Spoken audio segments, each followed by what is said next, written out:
dalam pemeriksaan fisik itu kan ada yang namanya inspeksi ya. Jadi inspeksi itu kita lihat. Ya.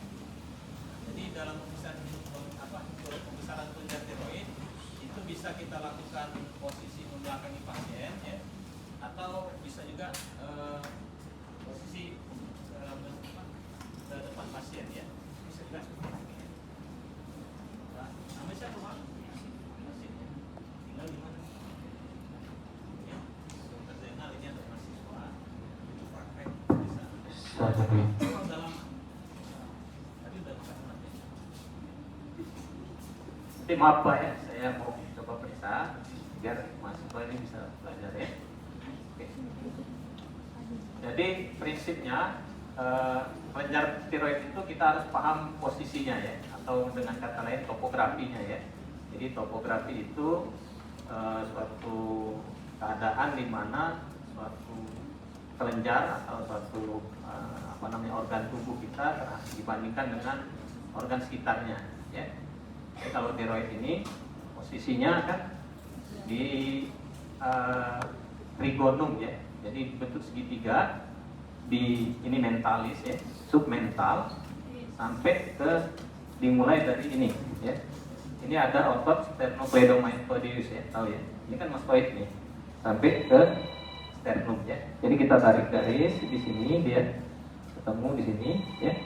Kemudian di yang sebelah kanannya juga kita tarik dari mastoid ke sternum ya. Jadi posisi kelenjar tiroid itu di segitiga ini.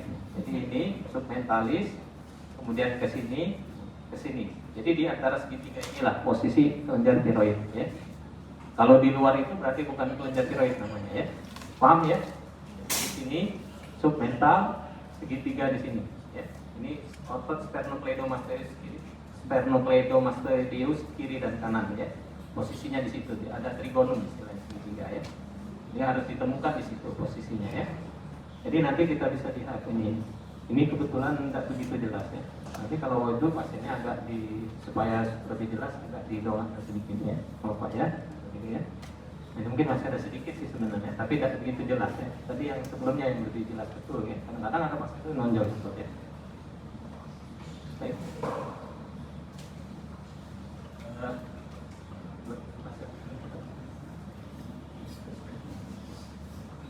Ya, jadi untuk pemeriksaan pasien dengan kecurigaan gangguan fungsional penyakit tiroid atau hipertiroidisme, kita pemeriksaan fisik umumnya kita akan melihat kelainan yang kita tanyakan tadi berupa sign and symptom. Kalau symptomnya dari anamnesis, kalau sign itu yang akan kita lihat. Mungkin sebelum ke kelenjar tiroid kita lihat dulu yang kecurigaan katanya sign berupa tremor pada pasien. Cara memeriksa tremor, Pak, lurus Pak. Jadi ini sejajar ya, bahu. terus bahu boleh berdiri, boleh duduk. Yang penting sejajar dengan bahu, tangannya rapat ya.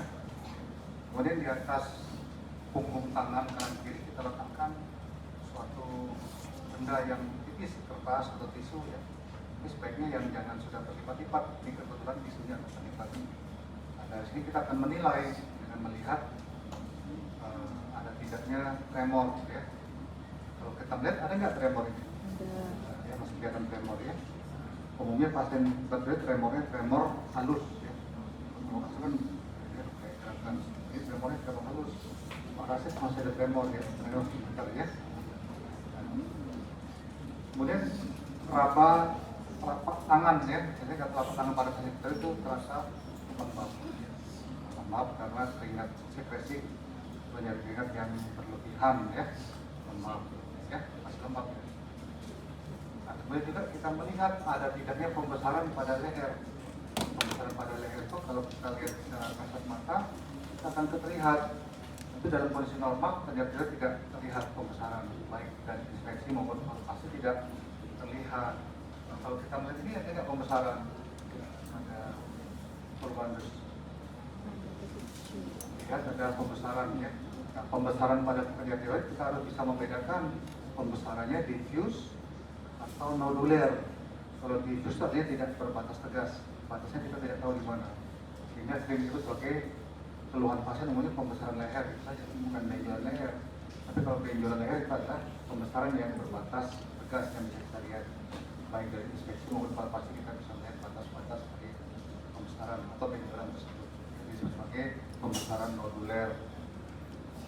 Nah, itu adalah tanda-tanda yang kita lihat sign. Samping tanda yang khas selain pembesaran tiroid juga adanya perubahan bentuk atau anatomis dari bola mata. Ya, bola mata. Pada pasien hipertiroid yang khas, yang Graves yang khas, seringkali hampir selalu disertai dengan pembesaran penonjolan bola mata yang disebut sebagai exophthalmos. Jadi kalau dari bagian mata itu menilai sebagai penyakit tiroid pada mata atau thyroid eye disease. Kalau kita sini sering menyebutnya sebagai Graves ophthalmopathy. Karena Graves disease itu adalah penyakit Graves secara umum, tapi kalau ada tanda manifestasi pada kelompok mata disebut sebagai Graves ophthalmopathy. Nah, sebelum kita meriksa yang mata, kita periksa dulu khusus untuk penjara tiroid. Mungkin Dr. Zena bisa memperagakan ya. Nah, jadi sebelum memeriksa pasien kita minta untuk menoleh kanan dan kiri dulu ya. Coba pasien menoleh ke kanan. Nah, itu ada suatu batas yang terlihat tegas. Itu namanya apa tadi? Sternum disebut sternum karena dia berjalan dari sternum dan menuju ke mastoid ya. Sternum menuju ke mastoid. Jadi otot sternum itu ada yang sinistra dan ada yang dekstra kanan kiri. Nah, kemudian dari dagu sampai terambak ke belakang itu daerah mental, submental ya. Nah, jadi kelenjar tiroid itu terletak di trigonum itu, atapnya adalah submental, kanan kirinya adalah otot sternum. Jadi kalau ada pembesaran di lateral atau di luar dari otot itu bukan tiroid, ya, jangan salah ya. Lulusan FKUSI harus bisa membedakan. Coba, maaf Pak Rasid, belok ke kanan dulu ke kanan. Nah, kalau benjolannya terletak di lateral dari kelenjar tiroid itu bukan pembesaran tiroid. Ya, misalnya ada benjolan, mungkin pembesaran kelenjar yang lain atau ada tumor kulit di situ atau tumor lemak di situ. Jadi jangan salah, jadi tiroid terletak di medial kedua otot dari tiroid kanan kiri lateral. Nah, kemudian kita memulai palpasi kelenjar tiroid, kita mulai dengan meraba dari atapnya, bagian atapnya dari submental itu kita akan gerakan bawah ke bawah, moving ke bawah sampai akhirnya kita mendapatkan tonjolan pertama yang kita rasakan. Kalau pada laki-laki lebih mudah, kalau pada perempuan kita bisa juga ada tapi jarang. Ya. Kalau yang kurus mungkin masih mudah mendapatkan, tapi kalau yang banyak lemak kita sulit. Nah, tonjolan pertama yang kita rasakan itu disebut apa? Adam apple pada laki-laki atau jakun Adam apple. Nah, Adam apple itu adalah kartilago cricoid. Kartilago cricoid. Nah, kelenjar tiroid kita bayangkan sama seperti hewan apa? Kupu-kupu. Kupu-kupu itu kan ada sayap kanan, sayap kiri, dan ada badannya. Kemudian kalau kita bayangkan hewan kupu-kupu itu kalau dibikin dasi kupu-kupu yang harus dicantelkan kan sini. Nah, sama seperti itu kita bayangkan, analogikan kelenjar tiroid itu akan menyantel di suatu tempat. Nah, tempat menyantelnya kelenjar tiroid itu adalah cincin trakea kedua dan ketiga yang terletak setelah kita meraba kartilago tiroid. Kemudian tonjolan kedua atau ketiga yang disini itulah cincin trakea. Jadi kalau kita bayangkan kalau ini trakea, ini ada lagi ya. Kelenjar cincin trakea itu ini anggaplah kartilago tiroid ya. Kemudian yang kedua yang terasa ini ada tonjolan pertama, kedua yang teraba dan yang ini. Nah, ini namanya cincin trakea kedua dan kalau pada yang lurus mungkin mudah kita rasakan. Kalau pada mesin yang banyak namanya kita agak sulit. Tapi prinsipnya itu adalah kelenjar tiroid itu akan menyantel di cincin trakea itu tempat melekatnya kelenjar tiroid. Jadi ismus atau badan dari kelenjar tiroid itu yang seperti badan kupu-kupu itu dia melekat di nyantolnya di situ. Kemudian sebelah kanan kiri itu sudah disebut sebagai lobus dari tiroid, lobus kanan dan lobus kiri. Kita bayangkan seperti sayap kupu-kupu kanan dan kiri. Nah, kita bisa merasakan itu, mungkin bisa teraba, mungkin juga tidak ya. Kalau dalam kondisi normal mungkin kita tidak bisa merasakan, tidak bisa meraba. Nah, kalau pada pasien dengan hipertiroid setelah kita tentukan ini dia ismusnya, ya, ismus artinya seperti badan kupu-kupu yang melekat, yang menyantolnya di mana, nah itulah ismus dari tiroid yang kemudian kita akan mulai movingnya kita biasanya meraba banyak tiroid dari medial bergerak ke lateral secara bersamaan antara jari tangan dan kiri kita. Nah, sambil kita merasakan apa? Satu, oh ini memang betul banyak tiroid besar. Yang kedua, konsistensinya apakah kenyal, apakah keras. Kalau pembesaran yang jinak umumnya konsistensinya kenyal, tapi kalau pembesaran yang ganas itu umumnya keras.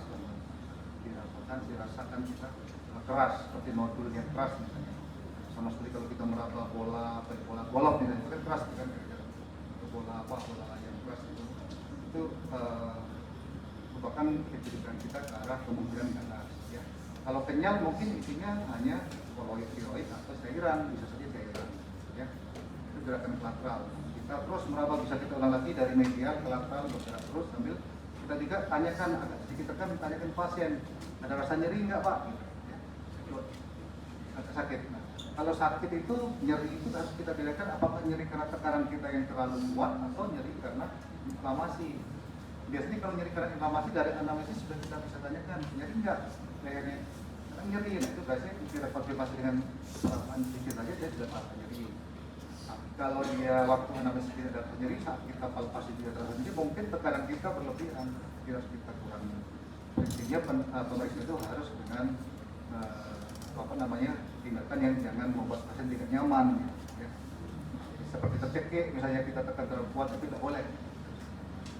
Nah itu pendekatan dari posterior. Jadi kalau pada pasien yang pertama kali datang ke kita berobat, kita periksanya dari posterior supaya kita mendapatkan gambaran deskripsi yang lebih lengkap. Tapi kalau pada pasien yang sudah datang berkali-kali atau kita mungkin pasien di poli kita sangat banyak, kita mau cepat, pasien mungkin dengan pendekatan posterior kita akan makan waktu yang banyak, sehingga kita juga bisa modifikasi dengan pendekatan anterior terus. Jadi kita berada di depan pasien atau mungkin di sebelah pasien juga bisa.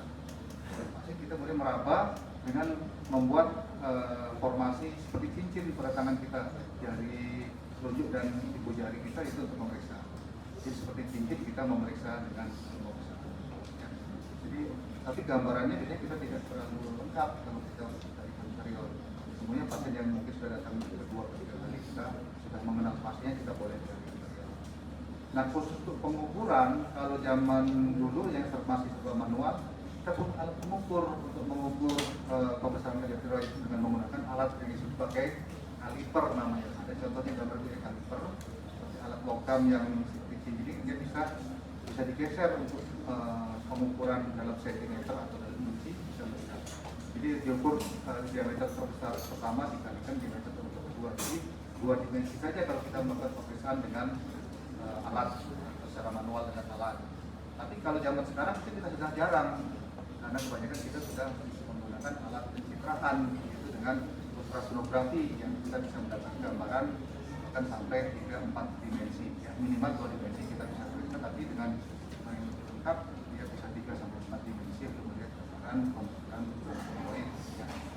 Nah itu untuk pembesaran tiroid, ya. Jadi pemeriksaannya harus tahu bahwa ada pendekatan reguler dan posterior yang di panduan itu sudah ada, silakan.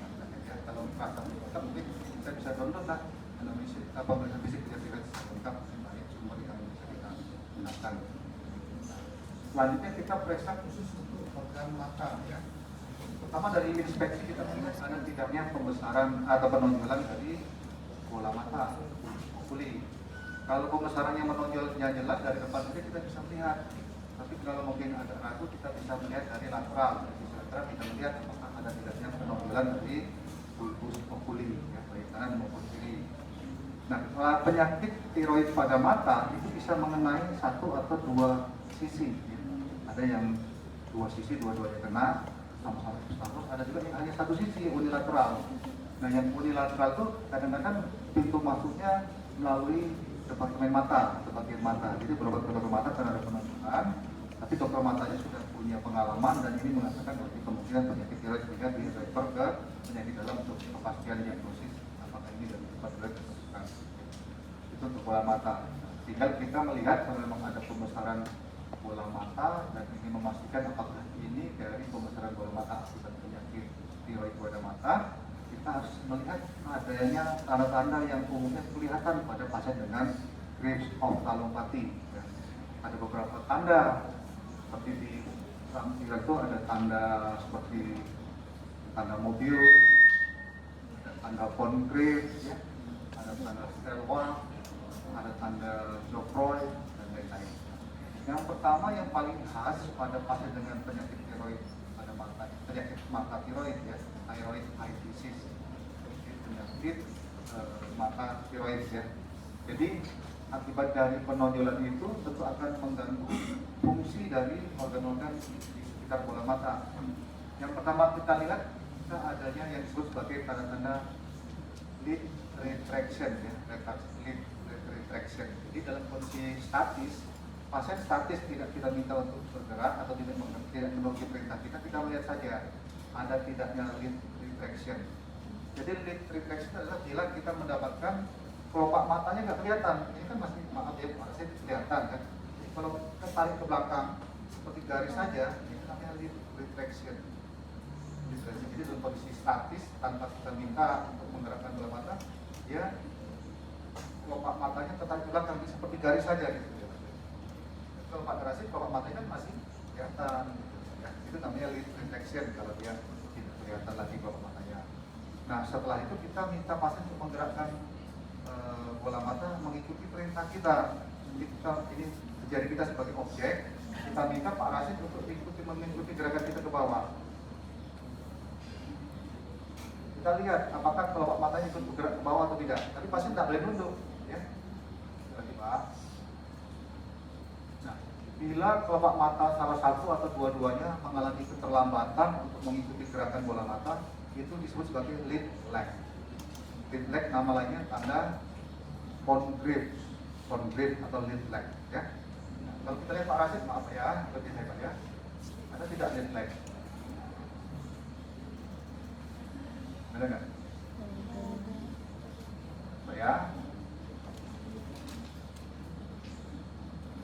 Nah, kalau kita melihat yang kanan sedikit terlambat, ya, kelopak mata yang kanan sedikit terlambat mengikuti gerakan objek yang kita gunakan. Itu namanya lead lag. Pada ini karena Pak Rasid sudah lama sudah berobat, ini sudah berkurang lead lagnya. Kalau 2-3 tahun ini kata jelas. Jadi Pak Rasid kita ngikuti garis ke bawah, kelopak matanya tidak ikut gerak, hanya bola mata yang ke bawah. Nah itu namanya lead lag. Ada von Graves. Selanjutnya kita minta pasien untuk menahan pandangan ke depan, kita observasi.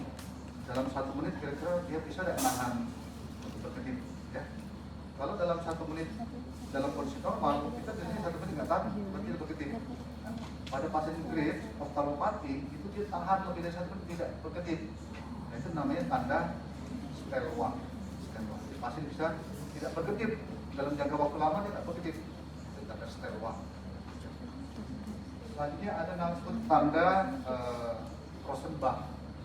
Rosenbach itu pasien kita minta untuk juga menatap ke depan, kita perhatikan ada tidaknya tremor pada kelopak mata. Kita lihat, maaf ya Pak ya.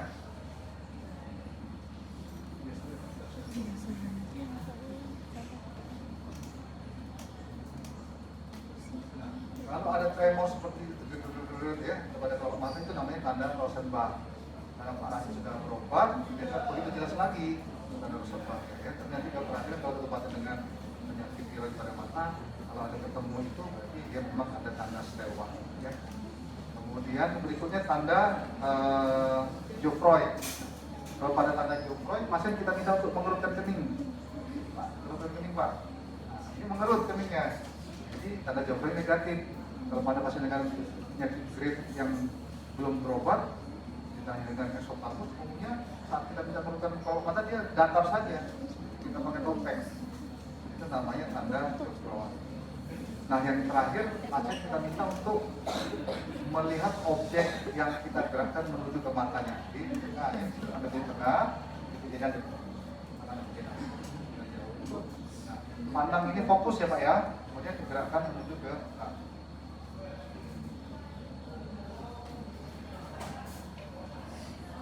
mestinya kelopak mata, bola mata bergerak ke mana? Ke tengah. Dua-duanya atau salah satu saja? Dua-duanya. Itu sebut apa? Kalau kita sesuatu yang bergerak ke tengah, fokus mengukur Kalau sinar apa? Belajar fisika itu. Bersifat apa?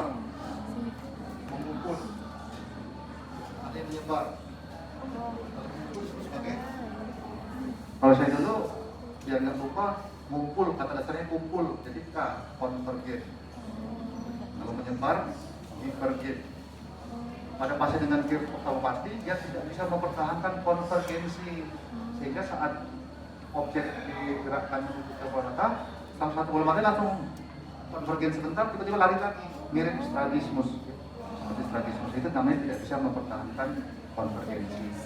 Nah kebetulan karena Pak Rasul sudah lama berobat, ya sudah berkali-kali, itu lambat laun sudah mulai menipis, gejala infeksi lama-lama menghilang. Dulu banyak masih khasnya, ya. Kemudian sudah mulai membaik, cuma tremornya masih khas, ya. Itu namanya tanda tidak dapat mempertahankan konvergensi dari pandangan. Nah itu yang tanda khas sign namanya dari Kirchhoff-Patti, ya. Kalau dari skor itu ada apa? Hanya exophthalmos atau refleks, ya. Hanya exophthalmos ya sama retraksi palpebra, ya. Coba perhatikan di indeks itu ada retraksi palpebra dan palpebra terlambat, ya. Retraksi sama dengan yang khusus untuk mata itu ada exophthalmos, ada retraksi palpebra dan palpebra yang terlambat, nah, ya. Kalau retraksi palpebra itu disebut sebagai lid retraction, ya. Kalau yang palpebra terlambat bergerak mengikuti gerakan bola mata itu sebagai lid lag. Jadi bisa diakses videonya, banyak contoh juga lid retraction, lid lag, ya. Itu untuk bola mata, jadi ada 3 tanda yang menjadi sign dari kelainan hipertiroid, ya. Nah, kemudian istilah hipertiroidisme kita harus tahu kapan kita pakai istilah hipertiroidisme, kapan kita pakai istilah tirotoksikosis. Ada yang tahu nggak bedanya? Apa itu hipertiroidisme, apa itu tirotoksikosis? Kalau hipertiroidisme itu merupakan suatu terminologi di mana adanya peningkatan kadar hormon tiroid di darah yang disertai dengan gejala klinis, ya, akibat dari overproduksi dan oversekresi dari penyengat tiroid. Jadi sumbernya dari penyengat tiroid. Jika kita pakai istilah hipertiroidisme kalau hormon tiroidnya dari tiroid. Apakah ada sumber lain? Ternyata ada. Hormon tiroid bisa diproduksi oleh organ lain, terutama organ reproduksi. Pada perempuan, organ reproduksi perempuan pada kelainan atau pada kondisi patologis juga bisa memproduksi hormon tiroid yang berlebihan. Seperti pada penyakit apa namanya? Penyakit hamil anggur, namanya mola bidosa. Kemudian pada penyakit keganasan, pada tropoblas, penyakit tropoblas ganas, itu juga sering disertai dengan peningkatan hormon tiroid. Nah, karena hormon tiroid yang produksinya sumbernya bukan dari penyengat tiroid, maka tidak boleh sebut itu sebagai hipertiroid. Tapi gejala akibat dari peningkatan hormon tiroid kita masukkan dalam istilah tirotoksikosis. Tapi kalau kita menyebut hormon tiroid yang berlebihan berasal dari penyengat tiroid juga, itu kita bisa juga sebut sebagai tirotoksikosis, karena tirotoksikosis adalah sindrom akibat meningkatnya hormon tiroid di darah dari berbagai sumber manapun, bisa dari tiroid, bisa dari tempat lain. Jadi istilah tirotoksikosis lebih bersifat umum. Jadi lingkaran besarnya tirotoksikosis, tapi di dalamnya ada hipertiroid. Kalau hipertiroid itu dari penyengat tiroid. Tapi kalau dari sumber dari tempat lain, kita sebut pakai tirotoksikosis saja. Misalnya tirotoksikosis mola, misalnya, ya, atau tirotoksikosis PTG atau penyakit tropoblas ganas. Nggak bisa disebut tirotoksikosis dari penyengat tiroid, bisa. Ya. Itu untuk membedakan. Jadi istilah kapan kita pakai istilah hipertiroid, kapan kita pakai istilah tirotoksikosis, kita harus tahu kapan kita mau operasi, ya.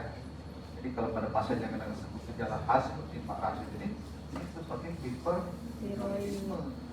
Tapi disebut tirotoksikosis bisa nggak? Bisa juga, boleh.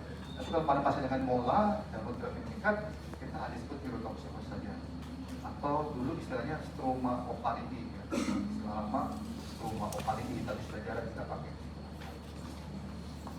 Oke, saya kira itu dari kami yang bisa disampaikan. Nanti